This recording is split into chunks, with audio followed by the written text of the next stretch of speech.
Hello students, basic electrical ইঞ্জিনিয়ারিংয়ের আমাদের এটা আজকে নতুন টপিক আমরা শুরু করছি। সেটা হচ্ছে AC through, right down, AC through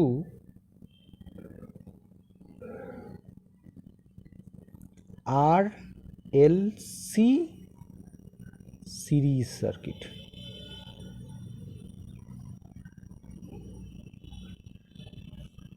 AC through R L R C, এবার করছি R L C, that means combination of three elements. Okay, তো ফার্স্ট অফ অল সার্কিটটা ড্র করলে কি দেখা যাবে? একটা রেজিস্ট্যান্স, ইন্ডাকট্যান্স,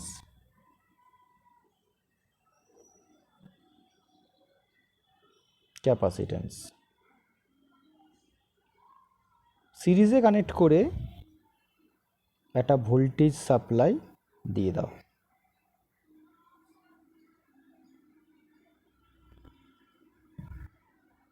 এটা হচ্ছে আর এল সি। অ্যাক্রসে ভোল্টেজ ড্রপ গুলো ইন্ডিভিজুয়ালি মেজার করে নেওয়া প্রয়োজন। VC, VL, VR. একই কারেন্ট সার্কিটে ফ্লো করছে আই, অ্যাপ্লাইড ভোল্টেজ ভি। এগুলো তো আমাদের মিনিমাম জেনে নিতেই হবে। এরপরে যেটা আমাদের করবার, যে এখান থেকে আমি যদি phasor diagram, equation, what ever যাই লিখতে চাই, কিভাবে আমি প্রেজেন্ট করব।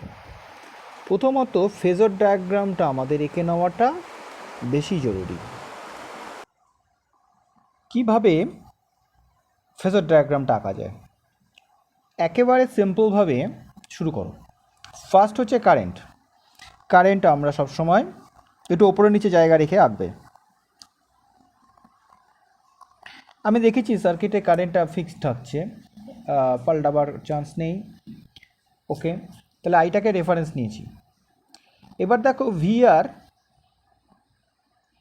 ইন লাইন থাকবে, ইন ফেজ। এইবার ভিআরের সাথে দুটো ড্রপ, ভিআর যেখানে কমপ্লিট হয়েছে তার রেসপেক্টে ড্র করতে হবে। খুব ভালো কথা, অসুবিধা নেই। তুমি ফার্স্ট ভাবো ভিএল কি করে। ভিএল হচ্ছে কারেন্টের রেসপেক্টে লিড করে। তাহলে ভিএলটাকে আমি ওপরের দিকে ড্র করব, ভিএল। আর ভিসি কি করে? কারেন্টের রেসপেক্টে ল্যাগ করে। ঠিক আছে, দ্যাট ইজ ভিসি। একটু লেন্থ ছোট বড় করে আঁকছি কেন সেটাও আমি ক্লিয়ার করছি। এবার যদি বলে অরিজিনের রেসপেক্টে এ রেজাল্টেন্ট বলো, পারবে বলতে? পারবে না। পারবো না। আমি তখন কি করব, এই দুটোর মধ্যে থেকে একটা সাবস্ট্রাকশন করব। কীভাবে সাবস্ট্রাকশন করব? দেখো, এটা লেন্থ চোখের দৃষ্টিতে বড়, এটা ছোট। তাহলে আমি এই যে ভিএল যেখান থেকে উঠলো সেই জায়গা থেকে ভিসি সমান করে রিটার্ন চলে আসো। ওকে, এই যেটা আমি চলে এলাম দ্যাট ইজ ভিসি রিটার্ন। মানে এখান থেকে সেম লেন্থ আমি এই মাথা থেকে এই অবধি কেটে নিলাম। কেটে নেওয়ার পর আমি এই যে পার্টটা পেলাম, এই পার্টটাকে যদি আমি এখানে শো করাই, এই পার্টটা কত? এই পার্টটা হচ্ছে ভিএল মাইনাস ভিসি। এইবার এই ভিএল মাইনাস ভিসি হচ্ছে এই পার্টটা। এখন তাহলে আমার লাস্ট পয়েন্ট এটা, অরিজিন হচ্ছে এটা, এই দুটোকে আমি জুড়ে দেব। জুড়ে দিলে পাবো ভি। এইভাবে আমি একটা ফরমেশন করতে পারি। এটা গেল একটা টাইপ। আর একটা টাইপ দেখো, কারেন্টটা আগের মতোই রইল, ভিআরটা আগের মতোই ড্র করলাম, কারেন্টটা রইল। এইবার ভিএলটা উপরের দিকে উঠবে যেমন আঁকে, ভিসিটা নিচের দিকে একটু বেশি নামিয়ে দিলাম। কথা মতো ভিসি যেহেতু বড়, তাহলে ভিসি থেকে ভিএল এর ডিরেকশনে মুভ করো, এই এলো, এই ভিসি এই ডিরেকশনে মুভ করলো, তার মানে এইটা হচ্ছে ভিএল, ভিসি ভিএল। তাহলে এই যে পোর্শনটা পড়ে থাকছে that is VC minus VL. এইবার মনে হয় তোমাদের কাছে ব্যাপারটা পরিষ্কার। এই মাপটা তুমি নিয়ে নিলে, নেওয়ার পর এই যে টার্মিনাল, এটা হচ্ছে আমার ফিনিশিং পয়েন্ট আর এটা অরিজিন, এই দুটোকে এবার এইভাবে জুড়ে দাও, এটা পেয়ে গেলে ভি। এখানে যে অ্যাঙ্গেলটা পাচ্ছি that is power factor angle, এখানে যেটা পাচ্ছি that is power factor angle. Process হচ্ছে দুবার ফেজর ডায়াগ্রাম কেন হলো, কারণ দুটো রয়েছে, রেজিস্ট্যান্সকে বাদ দিলে বাকি যে পার্টটা থাকছে সেটা কিন্তু দুটো থাকছে, এবং এই দুটো তোমাকে কি করছে, হেল্প করছে। কি ধরনের হেল্প করছে, দু ধরনের নেচার দিচ্ছে, তাই দু ধরনের হেল্প করছে। একবার ভিএল এখানে মাইনাস ভিসি হচ্ছে, তার মানে এখানে ভিএল গ্রেটার দ্যান ভিসি, এখানে ভিএল লেস দ্যান ভিসি, তার মানে এই সার্কিট ইন্ডাকটিভ নেচার, এই সার্কিট ক্যাপাসিটিভ নেচার। এই সার্কিটে ক্যাপাসিটেন্সকে গুরুত্ব দেওয়া হয়েছে, এই সার্কিটে ইন্ডাকটেন্সকে গুরুত্ব দেওয়া হয়েছে। এর ওপর বেস করে আমি যদি ইকুয়েশন লিখতে চাই, কি ধরনের ইকুয়েশন হচ্ছে দেখো, যদি রেজাল্ট্যান্ট ভোল্টেজের ইকুয়েশন লিখতে চাই, V equal to VR square plus, একবার হচ্ছে এটাকে গুরুত্ব দিচ্ছি, VL minus VC whole square under root. এটা হচ্ছে ফর দিস সার্কিট, আমি ধরো এটাকে নাম দিলাম 1, এটা 1। আর এটার জন্য কি হচ্ছে, ভি মাইন root over V R square VC minus VL. এটাকে ধরো আমরা 2 নম্বর দিই, তাহলে এটা আমাদের 2 নম্বর হলো। এই দুটোকে বারবার না লিখে একবারে লিখলে এরকম লেখা হয়, V equal to under root V R square plus VL VC, whatever you can write. VL এই সিম্বলটা দিলে আমরা একবারেই এর প্রকাশটা করতে পারবো, যেটা বড় সেটাকে আগে পরে আগে দাও পিছিয়ে দাও কোনো ব্যাপার না, because it is under root, it is under square, so it will give the same result. এই তো এখানকার আমাদের বিষয়বস্তু আলোচনা করার। এখানে সার্কিটের নেচার, ক্যাপাসিটিভ, ইন্ডাকটিভ যাই হোক সেগুলো তুমি করতে পারবে। নিউমারিক্যাল এখান থেকে কী ধরনের আসবে সেগুলোও করা যাবে। এটার মতো করে যদি আমি ভাবি, এবার এটাকে যদি আমি আই দিয়ে ডিভাইড করে দিই, তাহলে জেড ইকুয়াল টু কী আসবে, root over R square, I দিয়ে ডিভাইড করে দিয়েছ, এক্সএল এক্সসি। পারি তো? এটাও কিন্তু একটা বক্সের ভেতরে ভরা যেতে পারে। এই সার্কিটের রেজাল্ট থেকে ইম্পিডেন্স, এই সার্কিটের রেজাল্ট থেকে এই ইকুয়েশনের রেজাল্ট থেকে ভোল্টেজ, এই ইকুয়েশনের রেজাল্ট থেকে ইম্পিডেন্স তুমি সার্কিটের সহজেই বার করতে পারো। এবং এই ধরনের সার্কিটগুলো আমরা বেশি পাবো, কারণ এখানে আমরা দু ধরনের এফেক্টই পাচ্ছি। এবার এখান থেকে যদি বলে অ্যাঙ্গেল ক্যালকুলেট করো, পাওয়ার ফ্যাক্টর অ্যাঙ্গেল ক্যালকুলেট করো, আমরা ট্যান ইনভার্স, আমাদের পাওয়ার ফ্যাক্টর অ্যাঙ্গেল ক্যালকুলেট করতে হলে কী করতে হবে, ওয়াই এক্স, তাই তো? তাহলে আমাদের এখানে কি করতে হবে, এখানে করতে হবে এক্স এল এক্সসি বাই আর, এটা থেকে তুমি পাওয়ার ফ্যাক্টর অ্যাঙ্গেলটা পাবে। এটা একটা প্রসেস। বা tan inverse VL VC by VR, এটা থেকেও আবার পাওয়ার ফ্যাক্টর অ্যাঙ্গেল পাওয়া যেতে পারে। অর এগুলো কিন্তু খুব প্রয়োজনীয়তা নেই, আমরা প্রবলেম সলিউশনের মধ্যে দিয়ে এই ব্যাপারটাকে পুরো রপ্ত করে ফেলব। দেখো, এটা ছাড়া এখানে কিন্তু আর বিশেষ কিছু বলার মতো জায়গা নেই। ঠিক আছে, এবার তাহলে নিউমারিক্যাল করা যাক। দেখো এখানে যে নিউমারিক্যালটা শো করানো হচ্ছে সেটা হচ্ছে ভোল্টেজ দেওয়া আছে। ভোল্টেজের এক্সপ্রেশনটা লক্ষ্য করে দেখো, এটা হচ্ছে গিয়ে আমাদের টাইম ডোমেনে দেওয়া আছে, শুধু ভ্যালু বলা নেই, টাইম ডোমেনে বলা আছে। ভোল্টেজের এক্সপ্রেশনে কোনো ফেজ শিফট নেই, জিরো থেকে স্টার্ট হচ্ছে, is apply to a series circuit consisting of 10 ohm resistance, 0.318 inductance and 63.6 microfarad capacitance. All are connected in series. Calculate number 1 expression for IT, current expression, phase angle between voltage and current, power factor, active power consume, peak value of pulsating energy.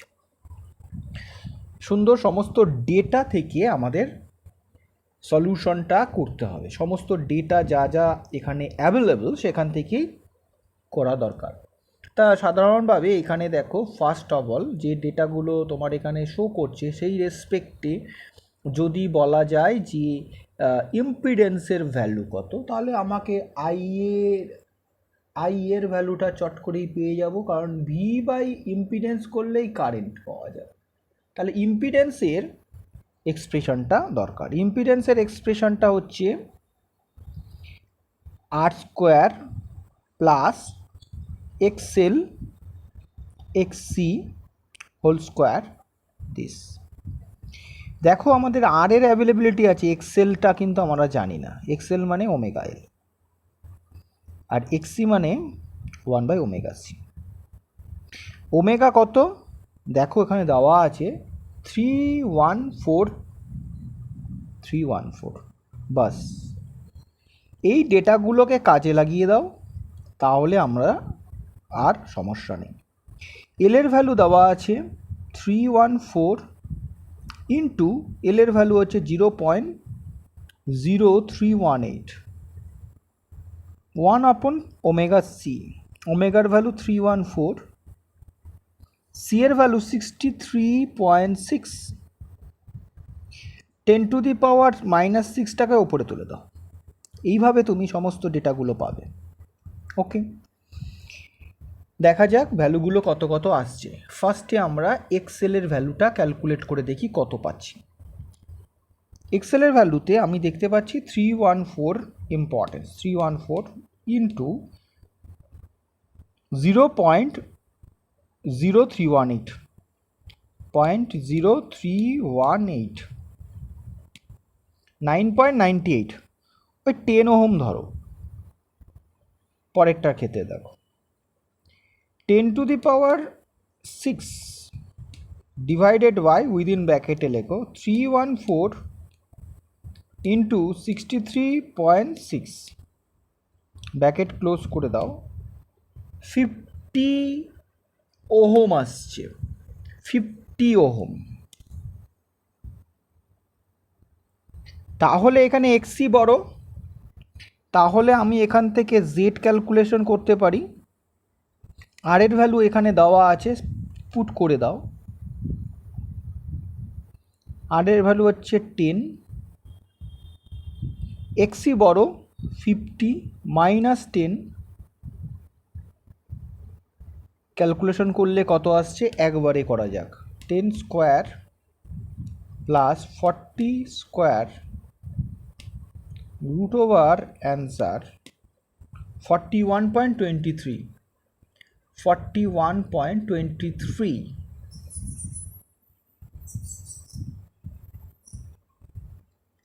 এটা গেল আমার এখানকার ইম্পিডেন্সের value.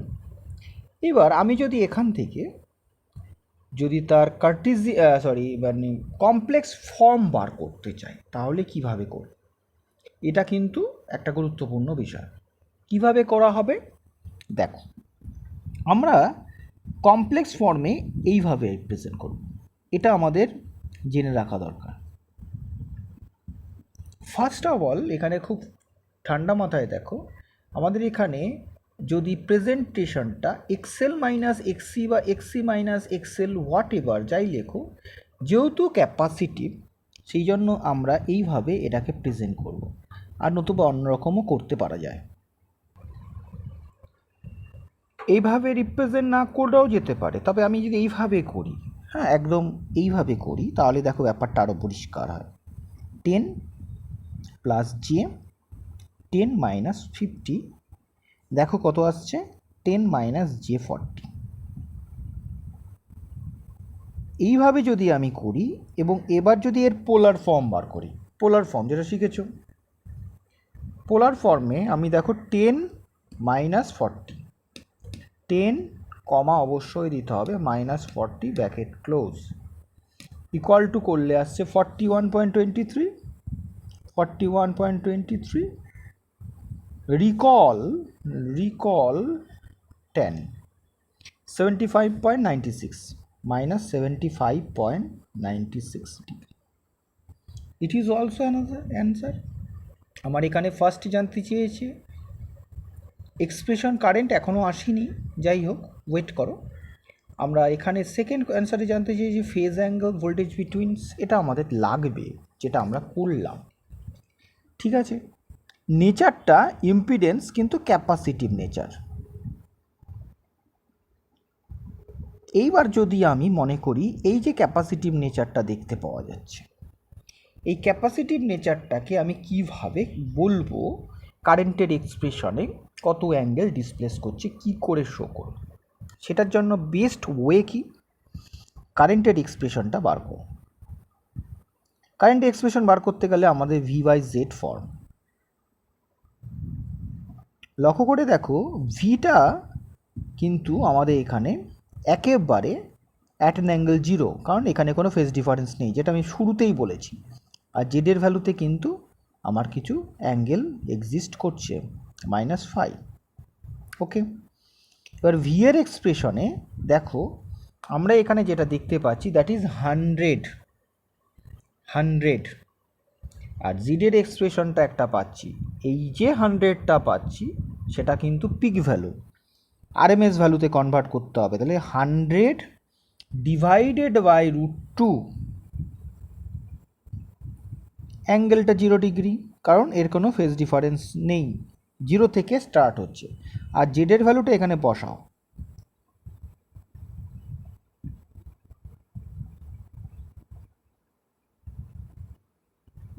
এটাকে calculation করা যাক।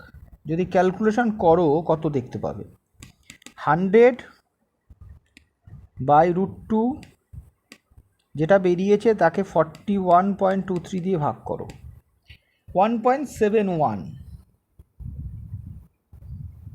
অ্যাঙ্গেলটা কী হয় উপরে গিয়ে মাইনাস হয়ে যায়, তো মাইনাস মাইনাসে প্লাস 75.96 অ্যাম্পিয়ার। এইভাবে কারেন্টের এক্সপ্রেশন বার করলে চলবে না। কেন এইভাবে কারেন্টের এক্সপ্রেশন বার করলে চলবে না? কারণ এখানে বলেছে expression must be in IT form, IT মানে টি এর এক্সপ্রেশন মানে টাইম ডোমেনে আনতে হবে, এই রকম লিখতে হবে। তাহলে আই এর এক্সপ্রেশনটা কীরকম হতে পারে,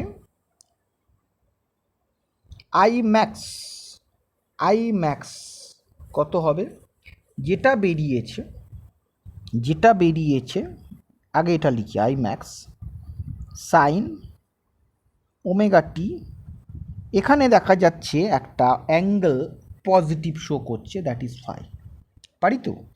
এবার এটাকে পুট করো, কারেন্টের ভ্যালু বেরিয়েছে 1.71, এটাকে √2 দিয়ে গুণ করে দাও, সাইন ওমেগা টির ভ্যালু 314, ওমেগার ভ্যালু প্লাস 75.96 ডিগ্রি। এইভাবে যদি এক্সপ্রেস করো তাহলে তুমি যে অ্যান্সারটা পাবে that is the absolute answer, 1.71 into √2, 2.42 sine 314t plus 75.96 degree. এটা গেল আমাদের প্রথম কোশ্চেনটার অ্যান্সার, আমি এখানে 1 নম্বর দিয়ে রাখি, বোঝা গেল। এইটা দিয়েই তুমি কিন্তু অনেকগুলো করে ফেলতে পারবে। দেখো ফার্স্ট কোশ্চেনে এক্সপ্রেশন চেয়েছিল, সেকেন্ড কোশ্চেনে ফেজ অ্যাঙ্গেল চেয়েছে। সেকেন্ড কোশ্চেনে ফেজ অ্যাঙ্গেল চেয়েছে। ফেজ অ্যাঙ্গেল, ফেজ অ্যাঙ্গেল মানে ফাই। কত ফাই? 75.96 ডিগ্রি। 75.96 ডিগ্রি এটাই, এবং এটার নেচার লিডিং, এর নেচার। 3 নম্বর বলেছে পাওয়ার ফ্যাক্টর। পাওয়ার ফ্যাক্টর মানে cos ফাই, cos 75.96 করো, cos 75.96 0.2425, 0.24 ধরো। নেচার কি? লিড। দেখো এটা একটা অ্যান্সার, একবার করতে হলো, ওখান থেকে দেখো আমি 3টে অ্যান্সার পেলাম, মানে একটার সঙ্গে আরও 2টো এক্সট্রা। পাওয়ার ফ্যাক্টর অবধি হয়ে গেছে। এবার 4 নম্বরে বলেছে অ্যাক্টিভ পাওয়ার কনজিউম। অ্যাক্টিভ পাওয়ার কনজিউম মানে ভিআই কস ফাই বা আই স্কোয়ার আর। এটা আমি আগের অঙ্কেও ডিসকাস করেছি, কিভাবে আসে অঙ্কে ডিসকাস করে দিয়েছি। কারেন্টের ভ্যালু জানো 1 কোথায় গেল কারেন্টের ভ্যালু 1.71, আরএমএস ভ্যালু নিতে হবে ইন্টু আর, আর এর ভ্যালু দেওয়া আছে 10 করো, 1.71 স্কোয়ার ইন্টু 10, 29.24 ওয়াট। এটা আমাদের 4th নম্বর কোশ্চেনের অ্যান্সার। লাস্ট এখানে pick value of pulsating energy. Pick value of pulsating energy এটা একটু কমপ্লিকেটেড ব্যাপার, কারণ আমরা এই ধরনের সার্কিটের ক্ষেত্রে pick value of pulsating energy যদি বলে, তাহলে তোমাকে বলতে হবে যে তোমার পাওয়ারের এক্সপ্রেশনটা কি আসছে। পিক ভ্যালু অফ পালসেটিং এনার্জির জন্য যখন আমরা পাওয়ারের এক্সপ্রেশনটা দেখেছি, তখন কিন্তু দেখতে হবে যে ফর্মুলাটা কি। এটা অ্যাকচুয়ালি আমাদের এর আগেরও যে ওয়েভ ফর্মগুলো এঁকেছিলাম, পাওয়ারের ওয়েভ ফর্মগুলো লক্ষ্য করে দেখেছো, সেখান থেকে এটাকে তুমি পাবে। তা সেটা আমাদের কিভাবে ক্যালকুলেট করা হবে, যদিও আমি জাস্ট রেডিমেড ফর্মুলাটা শো করছি। VM IM by 2 into 1 plus cos phi. Just put the value and you get your answer. VM কত? এই যে শো হচ্ছে 100। আইএম আমাদের এখানে শো হয়েছে 2.42 divided by 2, 1 plus cos phi, power factor বেরিয়েছে 0.24। জাস্ট এটা থেকে যেটা পাবে সেটাই তোমার অ্যান্সার। 100 ইন্টু 2.42 ডিভাইডেড বাই 2, একটু গন্ডগোল হলো, 100 into 2.42 by 2 into answer into within ব্র্যাকেটে 1 প্লাস 0.24, 150 ওয়াট। এই 150 ওয়াট যেটা পেলাম সেটা হলো এই pick value of pulsating energy. Actually এনার্জির কথা বললে সময়ের কথাটা চলে আসে, যেহেতু সময়টা এখানে মেনশন করা নেই, সেই জন্য শুধুমাত্র আমরা পালসেটিং এনার্জি। এখানে আমাদের আরএলসি সিরিজ সার্কিটের বেশ কিছু অঙ্ক ইন ফিউচার আমরা করব, যেখানে ফেজর ডায়াগ্রাম রিলেটেড বেশ কিছু ডিফিকাল্ট প্রবলেম সলিউশন করার দরকার আছে। ঠিক আছে, এই ধরনের প্রবলেম সলিউশনে আমি এখনো পর্যন্ত যতগুলো প্রবলেম করিয়েছি তাতে কিন্তু অল ওভার একটা আইডিয়া তোমাদের কাছে আছে, যেটা হচ্ছে তুমি কি ধরনের প্রবলেম পেলে তুমি টাইম ডোমেনে কখন যাবে, কখন তুমি পোলার ফর্মে আসবে, রেক্ট্যাঙ্গুলার ফর্মে কিভাবে যাওয়া যায়, এই ধরনের যাবতীয় জিনিস কিন্তু অলরেডি শিখছো।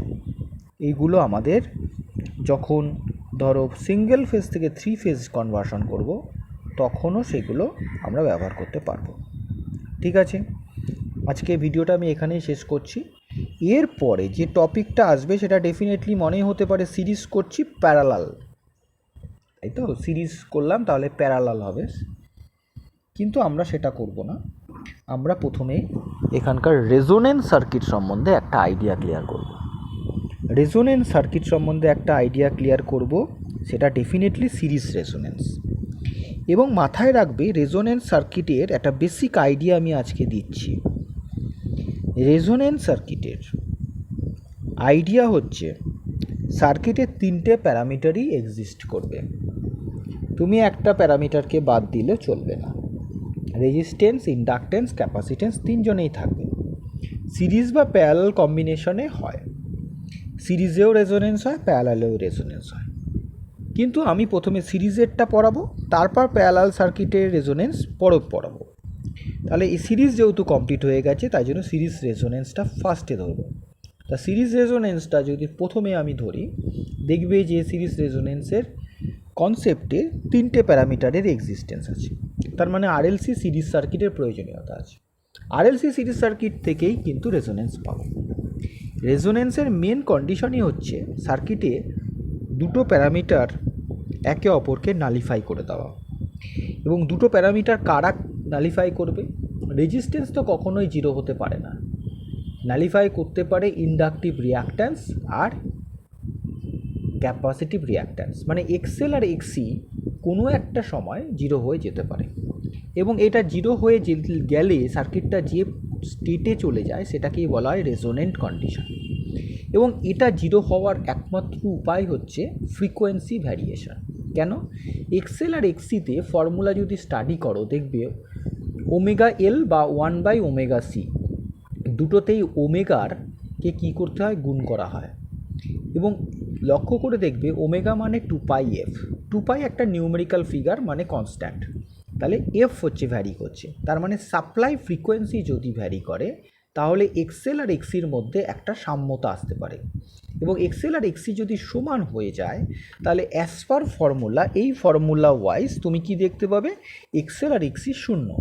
এক্সএল এক্সি শূন্য হয়ে যাওয়া মানে ইম্পিডেন্স আর রেজিস্ট্যান্স সমান হয়ে যাওয়া, সাপ্লাই ভোল্টেজ এবং তোমার রেজিস্ট্যান্সের অ্যাক্রসে ভোল্টেজ সমান হয়ে যাওয়া, এবং পাওয়ার ফ্যাক্টর কী হয়ে যাবে এখানে?